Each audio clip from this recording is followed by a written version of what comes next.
வணக்கம் சார். வணக்கம் சார். இது சொல்லுவதெல்லாம் உண்மை. ஸோ உங்களுடைய நோக்கம் என்ன சார்? இந்த ரெட் கிராஸ் எப்போ ஆரம்பிச்சிங்க?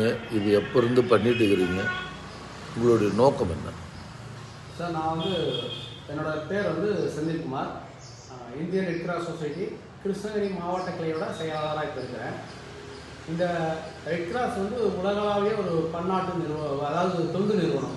1859 ஜீன் ஹென்றி டுனாண்ட் அப்படின்றவரால் இந்த இயக்கம் ஆரம்பிக்கப்பட்டது. அதாவது பிராங்கோ ஆஸ்திரியா நாட்டில் நடந்த போரில் அடிப்பட்ட அந்த இராணுவ வீரர்களை காப்பாற்றுறதுக்காக அவருடைய மனசில் உதித்த ஒரு எண்ணத்தில் தான் அந்த போர் வீரர்களை காப்பாற்றணும் அப்படின்றதுக்காக 1864 இந்த ரெட் கிராஸ் இயக்கம் ஹென்றி டுனாண்ட் அவர்களால் ஆரம்பிக்கப்பட்டது. அது உலக அளவில் அனைத்து நாடுகளிலும் அந்தந்த நாட்டினுடைய அதிபர்கள் தான் இந்த ரெட் கிராஸோட பிரசிடெண்ட்டாக இருக்கிறாங்க.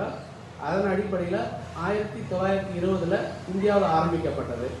அந்த இந்தியாவில் ஆரம்பிக்கப்பட்ட இந்த இயக்கத்துக்கு இந்திய ஜனாதிபதி தான் தலைவராக இருக்காங்க. இன்றைக்கு அளவு அவங்க தான் தலைவர். அதற்கு அடுத்தபடியாக இந்தியாவில் பார்த்தீங்கன்னா இது வரைக்கும் 1200க்கும் மேற்பட்ட கிளைகள் இருக்கிறது.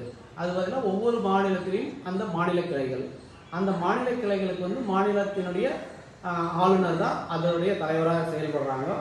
மாநில கிளைக்கு அடுத்தபடியாக மாவட்ட கிளைகள், ஒவ்வொரு மாவட்டத்திலையும் அந்தந்த மாவட்ட கிளையினுடைய தலைவராக மாவட்ட ஆட்சியர் தான் இருக்காங்க. அதற்கு கீழே தாலுக்கா அளவில் துணை கிளைகள் இறங்குது. அதுக்கு அந்த வட்டாட்சியர், தாலுக்காவோட வட்டாட்சியர் தான் தலைவராக இருக்காங்க.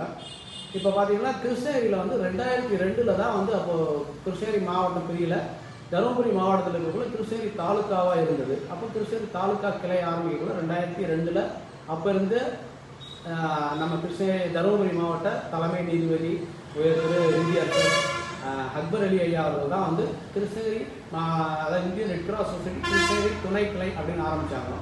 அதன் பிறகு 2004 மாவட்டமாக புதுசாக உருவானதுனால மாவட்ட கிளையாக செயல்பட ஆரம்பிச்சது. இப்போ நான்